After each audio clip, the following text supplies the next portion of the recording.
tujifunze ujumbe unaosema nguvu iliyoko ndani yako inayoweza kuleta matokeo.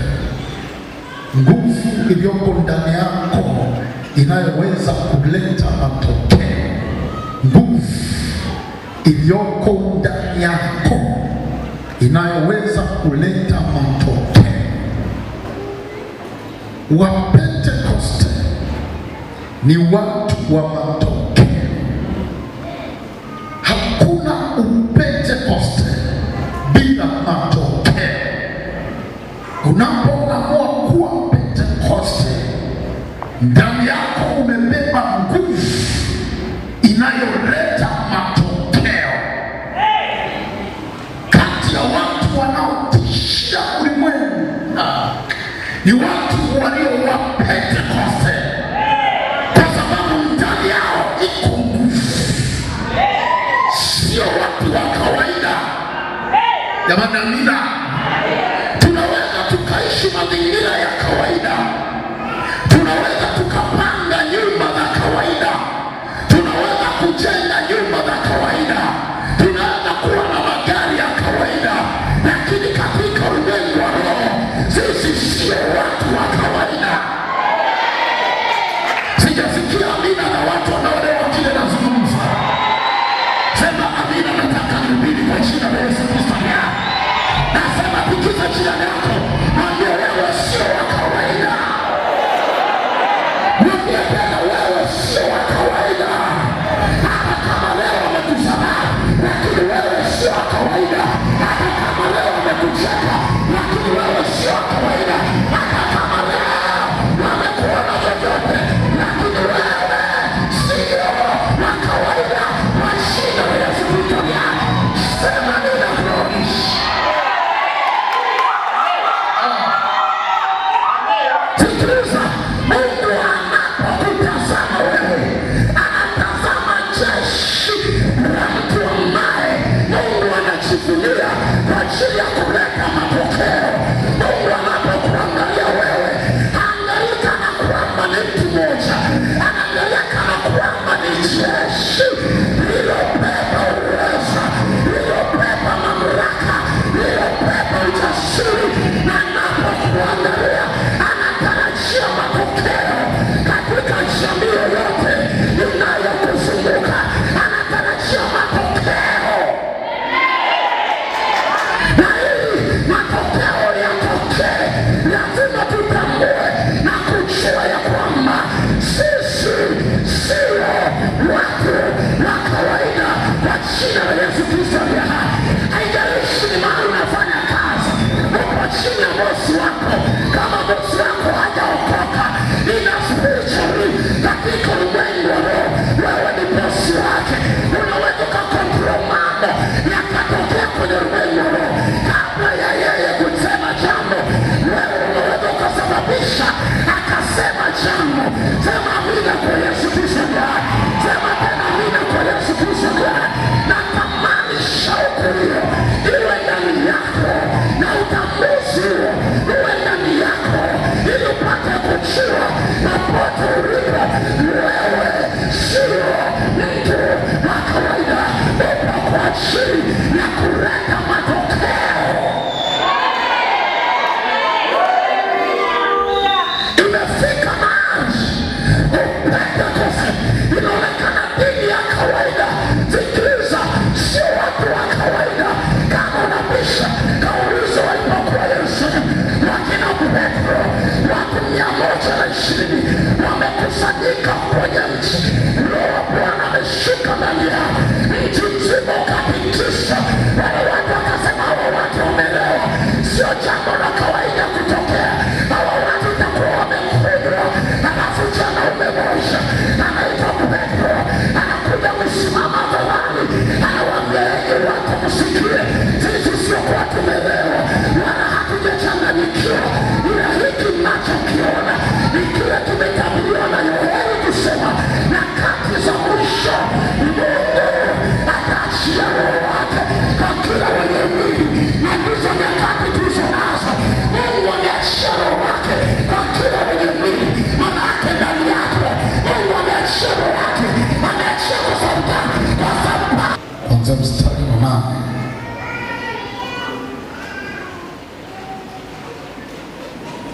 inasema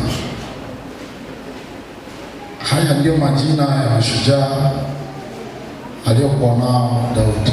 Hatujafika Samueli wa pili sura ya 23 kuanzia mstari wa 8 na kuendelea. Sasa tutafika mpaka ule mstari wa 17.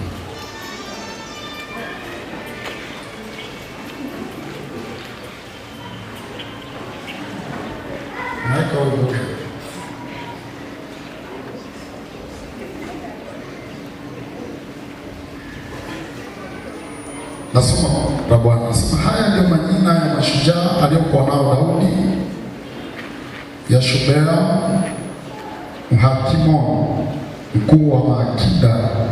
Huyu aliliinua shoka lake juu ya watu 800, aliwaua pamoja. Na baada yake kulikuwa na Eleazari mwana wa Dodai Mwahohi, mojawapo wa wale mashujaa watatu waliokuwa pamoja na Daudi. Walipotukana Wafilisti, walikuwa wamekusanyika huko ili kupigana, na watu wa Israeli walikuwa wamekwenda zao. Na huyu akainuka akawapiga Wafilisti hata mkono wake ukachoka, na mkono wake ukaambatana na upanga. Naye Bwana akafanya wokovu mkuu siku ile, nao watu wakarudi nyuma yake ili kuteka nyara tu. Na baada yake kulikuwa na Shama mwana wa Agee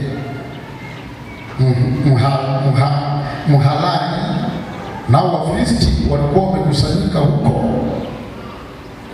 Lehi palikuwapo konde lililojaa midengu, nao watu wakawakimbia Wafilisti. Ila huyo alisimama katikati ya bonde lile, aliwapigania akawaua Wafilisti, naye Bwana akafanya wokovu mkuu. Tena watatu miongoni mwa wale 30 waliokuwa wakuu wakashuka wakamwendea Daudi wakati wa mavuno mpaka pango la Adulamu, na kikosi cha Wafilisti waliokuwa wamefanya kambi katika bonde la Warefai. Naye Daudi wakati ule alikuwa ngomeni, na jeshi la Wafilisti wakati ule walikuwa Bethlehemu. Daudi akatamani akasema, laiti mtu angeninywesha maji ya kisima cha Bethlehemu kilicho karibu na lango. Basi hao mashujaa watatu wakapenya jeshi la Wafilisti, wakateka maji kutoka kile kisima cha Bethlehemu kilichokuwa karibu na lango, wakayachukua wakamletea Daudi. Walakini yeye hakukubali kuyanywa, akayamimina mbele za Bwana. Akasema, hasha Bwana, nisifanye hivi. Je, si damu hii ya watu hao waliohatarisha nafsi zao kwa ajili yao? Kwa hiyo hakukubali kuyanywa. Hayo ndio walioyafanya wale mashujaa watatu. Bwana Yesu alibariki neno lake.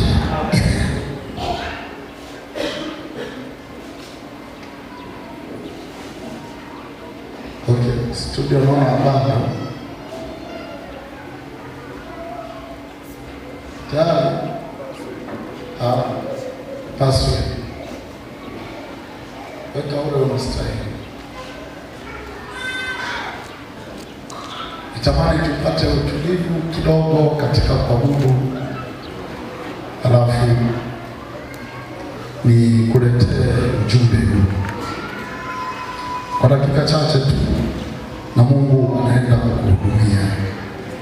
Jamani, amen. Jamani, amen. Kwa dakika chache tu, na Mungu anaenda kukuhudumia.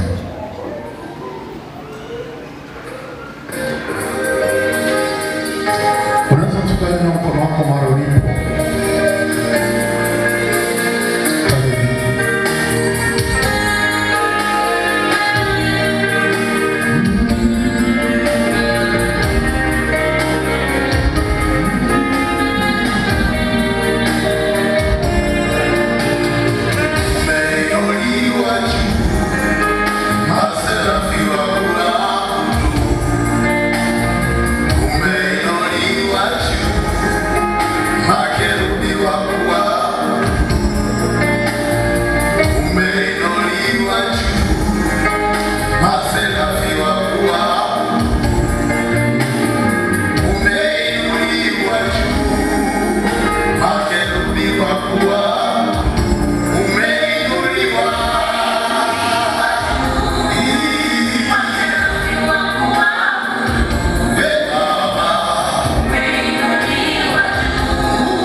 hakuna aliye kama wewe.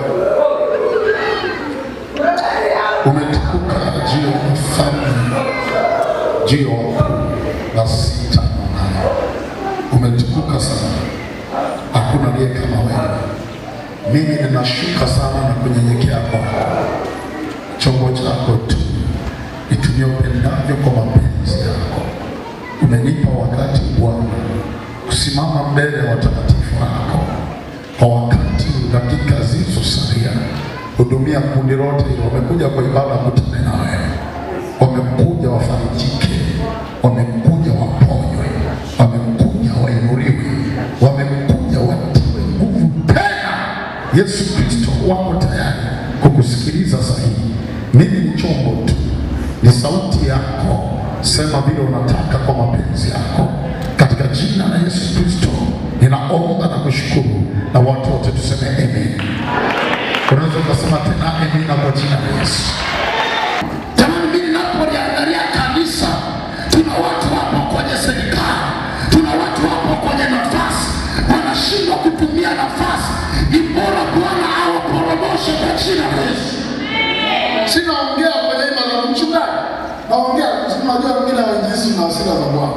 Sasa Mungu amempa nafasi kwenye serikali, anaambatana na ujinga ulioko huko. Yuko kwa ajili ya nini? Si bora ondolewe. Na Mungu atainua kizazi cha watu wanaomcha yeye, aliyofanya agano nao, ambao watasema hapana ushoga, watasema hapana ufisadi, watasema hapana mauaji. Tanzania itatangazwa kwa amani ya Kristo. Sema amina kwa Yesu Kristo. Lazima wawepo watu walio na msimamo, walio tayari kwa gharama yoyote. Na watu wakiwa tayari kulipa gharama, sijawahi kuona Mungu amewaacha. Kama wakuacha, wangekuwa kwanza kina Shadraka, Meshaki na Abednego, wakawawekea wapelelezi, wakajua ya kwamba hawa jamaa wamekataa kuabudu sanamu, wameitwa na mfalme ya kwamba hili ni kwa makusudi ama mlijisahau. Na jamaa wapo na msimamo, wanasema sio kwamba tumejisahau, sio kwamba ni makusudi, hatupo tayari mfalme kuiabudu hiyo sanamu, hatupo tayari kuendana na wewe kwenye hili, hatupo tayari kuambatana na wewe kwenye hili. Mungu tunayemtumikia ana uwezo wa kutuokoa. Biblia inasema wale watu waliposimama, Nebukadneza akawaka hasira, akachochea moto mara 7, akawaambia wale watu wapigwa kwenye tanuru la moto. Akaenda na jeshi lake, wale watu waliowasukumia kwenye tanuru ndio waliokufa, alafu watoto wa Bwana wakabaki kwa salama. Sema amina kwa Yesu Kristo.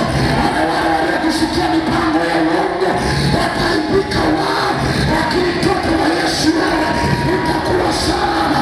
Wale walioenda kusemelea kwa Moshi wataibika wao, lakini wewe utakuwa salama.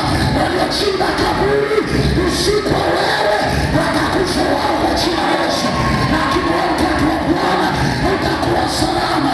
Tangaza msimamo ya kwamba mimi nimeokoka. Tangaza msimamo ya kwamba mimi nina Yesu. Sitayumbishwa na chochote, sitayumbishwa na lolote. Kwa nini Wakristo wanaonekana washamba? Nenda kwa Muislamu aliyeshika surati Bakara zote, aliyeshika dini, humng'oi kwenye lolote, na maana huruma hata mbinguni hawaendi, lakini misimamo juu ya imani yao. Lakini wewe kidogo tu umeingia hivi Kristo. Asante. Biblia inasema watu wangu wanaangamia kosa maarifa. Maarifa maana yake ni akili. Sasa wewe huna akili. Halo. Hivi watu wengine wanajifunza nini kwako? Upo kwenye ofisi, wanajifunza nini kwako? Kama muongo na wewe muongo, kufoji design na wewe unafoji, kutengeneza design na wewe umo, unaambatana na lipagani halimjui Yesu, na wewe unakubaliana nalo kupiga hili dili.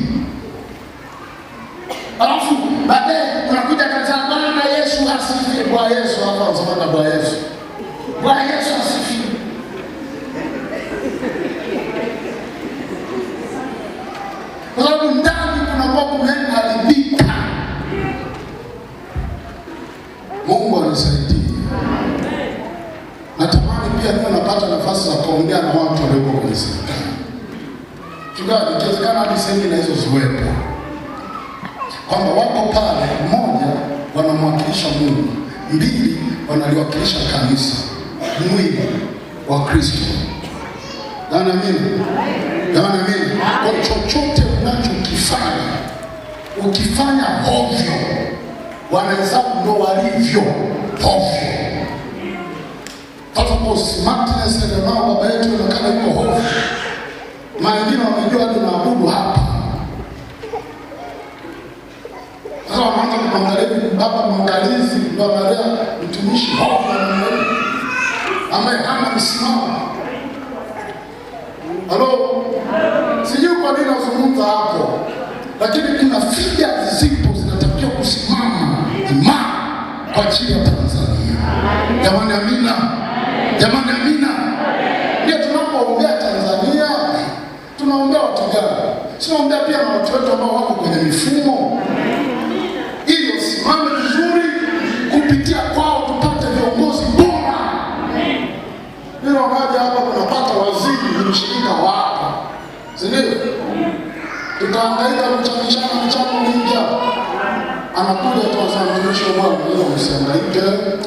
Bwana ameniambia nitafanya, watumishi mwe na amani, napiga makofi. Ili tu sasa na usi radio na hata kama amesema yeye ngoja na sisi tujazie. Maana na sisi tunazitaka hizo baraka. Halo? Ngoja leo tuishie hapo, simama.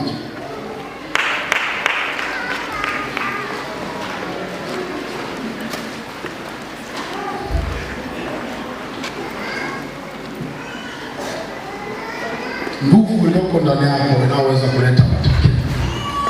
Namba moja,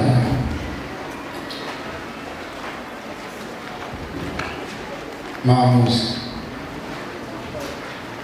ujasiri,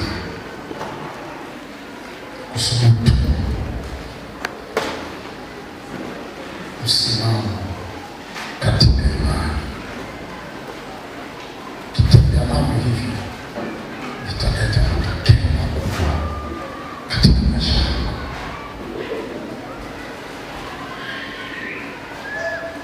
Lazima ukatae kuwa wa kawaida. Kataa kuwa wa kawaida. Jaa hivyo vitu nilivyosema. Jaa maamuzi. Jaa ujasiri. Jaa roho ya kusubutu. Jaa msimamo na imani. Tembea na hivyo. Kuna matokeo makubwa ya kushangaza yanaenda kutokea kwenye maisha.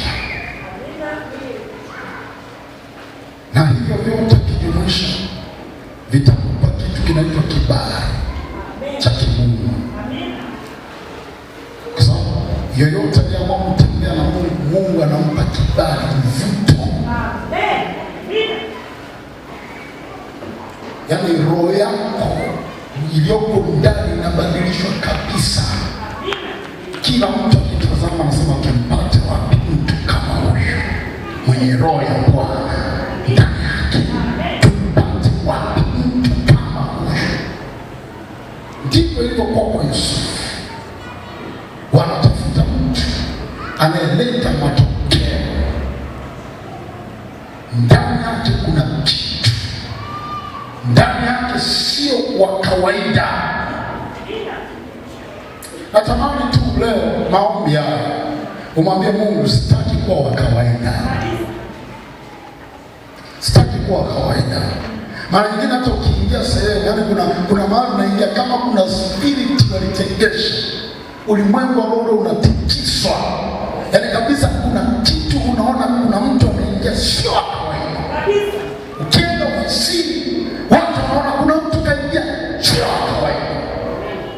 Kienda supermarket, yaani wale watu wanachua kuna mtu kaingia sio wa kawaida. Naenda sehemu wamefanya mazindiko yao, Yaani ukiingia tu wewe sasa kuna mtu anaingia sio kawaida. Kama kuna kitu Mungu amekupa katika ulimwengu wa roho, iko mamlaka ambayo mamlaka tunatembea nayo. Popote unapoingia ile mamlaka ina sensi katika ulimwengu wa roho. Ikisha sensi katika ulimwengu wa roho inakamata yote ambayo havitaki, vinakuwa chini ya mamlaka, vinatishwa. Nilishaingia kwenye gari, abiria akajitapatapa akaamua kushuka. Alafu nikajiuliza nini? Mungu akaniambia alikuwa hana nia nzuri. Na kweli mbele ya safari nusu tuko sokoso na ajali. Alafu Mungu anambia unaona kilichotaka kutokea? Umeingia wewe ndio usalama wa hii gari. Hao watu walikuwa wanaenda kumwaga damu. Kuna mitego ilitegwa. Sisi sio wa kawaida kwa jina la Yesu. Hebu nyanyua mkono wako juu nikuombea haya maombi ya utofauti. Sema Bwana Yesu, asante kwa ajili ya neno lako. Asante kwa ajili ya siku ya leo. Umesema na moyo wangu na mimi nimekusikia toka ndani. Ukisema nami kibinafsi, ukisema nami jinsi nilivyo. Bwana, leo nahitaji nguvu yako ya kuleta matokeo. Nahitaji nguvu yako ya kuleta matokeo kwa jina la Yesu na kwa damu ya Yesu. Ninakataa kuwa wa kawaida. Ninakataa kuwa wa kawaida kwa jina la Yesu. Yesu Kristo, Yesu Kristo, nipe nguvu leo, nipe nguvu leo, nipe nguvu leo, nipe nguvu leo, nipe nguvu leo. Saa hii nataka nguvu, wakati nataka nguvu. Nakataa kuwa wa kawaida, nakataa kuwa wa kawaida kwa jina la Yesu Kristo, kwa jina la Yesu Kristo. Yeyote mikono yako juu, sema Yesu, ninaita roho wako, naita roho wako kama aliyeshuka wakati wa Sauli, kama ilivyoandikwa, na roho wa Bwana atakujilia kwa nguvu, nawe utageuzwa kuwa mtu mwingine. Roho nijilie leo, roho nijilie leo, roho nijilie leo, roho nijilie leo kwa nguvu, kwa nguvu, kwa nguvu. Nataka kuwa mtu mwingine.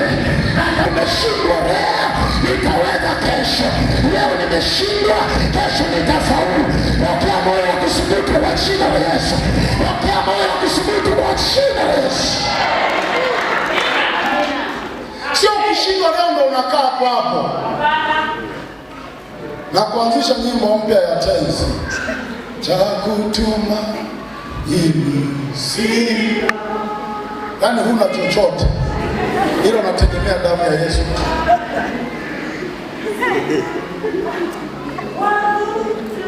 Subutu. Mwambie mzee subutu. Wafanyabiashara wakubwa leo wamesubutu. Yaani amina.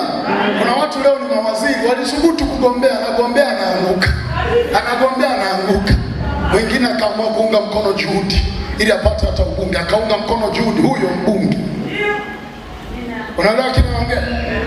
Anasubutu. Kushindwa mara moja sio kesi. Kushindwa mara mbili sio kesi. Nitashindwa mpaka niweze kwa jina la Yesu Kristo. Sikiliza, kila mahali ulipo au kila mtu aliyoko yuko na kusudi ndani. Yaani amina. Na kusudi lako Mungu yupo ili alitimize. Na wewe ndiye kifaa cha Mungu kutimiza hiyo kusudi la Mungu. Yaani amina. Unapokuwa unafeli manake nini? Unamwangusha Mungu. Yaani Mungu anakutarajia na kukutegemea kwa matokeo makubwa, lakini wewe unasema nimeshindwa. Vipi kama wale watu Daudi anasema right, kama wangejitokeza watu wanipatie maji, afu jeshi lote alisema hatuwezi. anajinyong'onyea moyo. Kwa nini? Kwa sababu anajua na watu dhaifu, hawawezi, ni watu wa kukiri kushindwa. Mtu mwenye moyo wa kuthubutu hakiri kushindwa. Kila anachokikiri ni ushindi. Kwa jina la Yesu Kristo, kinywa chako mahali popote kitangaza ushindi. Hata kama unapita kwenye mazito, wewe tangaza ushindi. Hata kama ulitabiri utakufa, waambie sitakufa, bali nitaishi niyasimulie matendo makuu ya Bwana. Sitakufa. Amina. Unatishia kufa, naona nitakufa. Unakufa hata kesho. Kataa kufa. Unakufa kwanza, unaenda wapi? Unakufa mapema, unaenda wapi?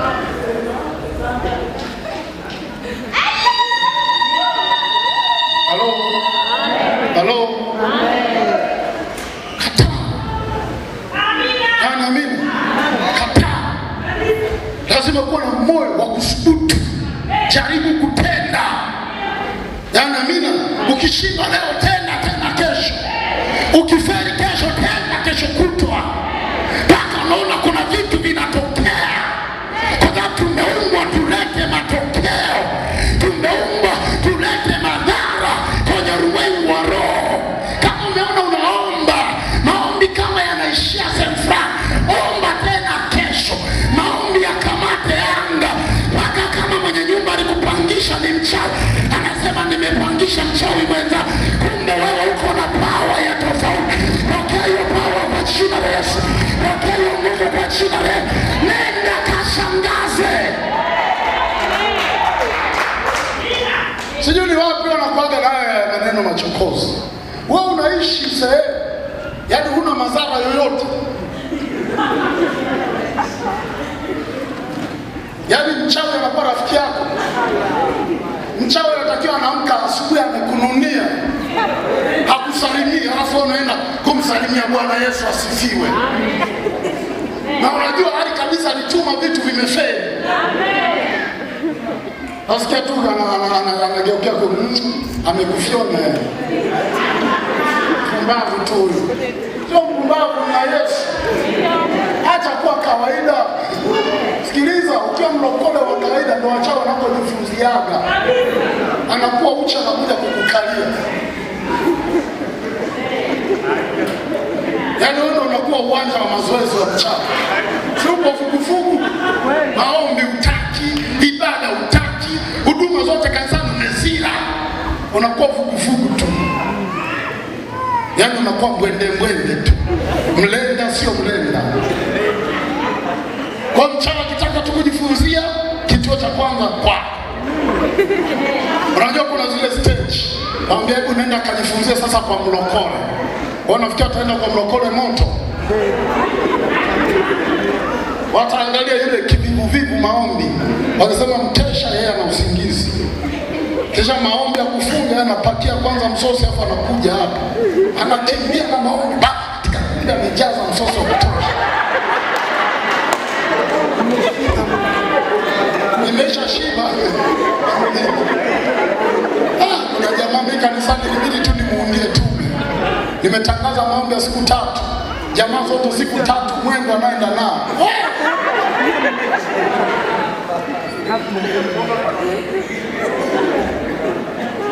Kumbe yeye bwana kwenye begi ameweka tende. Tunajua ukiwa pia na maombi ya muda mrefu, wanasema unashauriwa kutumia tende. Tende na sukari nyingi kwa inakuongezea nguvu. Kwa jamaa package ya tende ipo kwenye begi. Kwa unasema Bwana mtumishi wa Bwana ameinama kwenye uwepo, kumbe ana. Sasa yale maombi ya vita kwamba sasa tunainuka kukanyaga shetani. Jamaa na nguvu zote na mateke ya siku ya 3 na mateke. Sema hapa tuunde tume tu. Naunda tume, kumbe jamaa anapakia tena. Namba 4. Nguvu ya msimamo na imani. Nguvu ya msimamo na imani. Ili matokeo yaje ndani yako lazima uwe na msimamo na unachokiamini. Imani yetu sisi ipo katika neno la Mungu. Misingi ya imani yetu ipo katika neno la Biblia. Yaani chochote unachokisimamia kiendane na neno la. Kama unasimamia kitu ambacho hakiendani na neno la Mungu, sio msimamo, ni uenda wazimu. Sawa?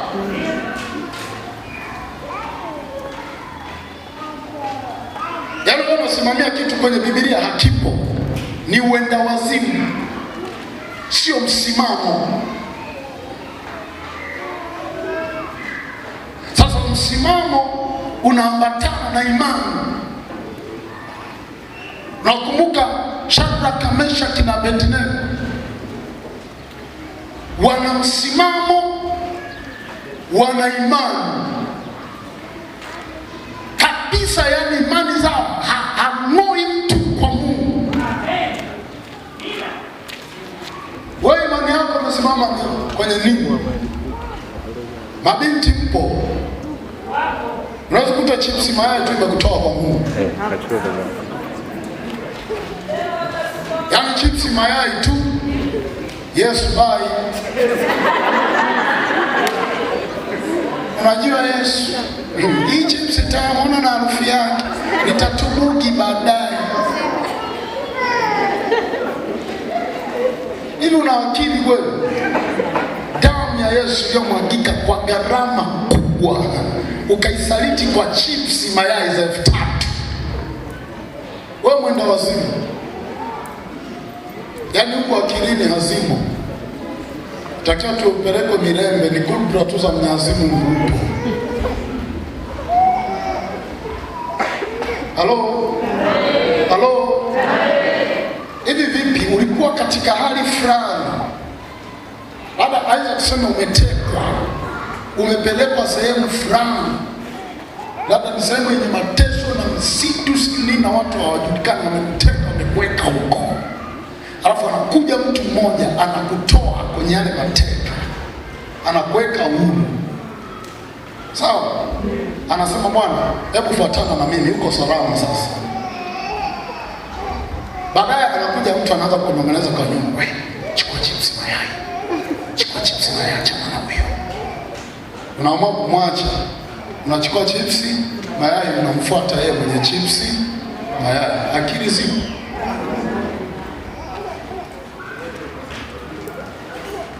Msimamo unaambatana na imani. Jamani amini? Jamani amini? Msimamo.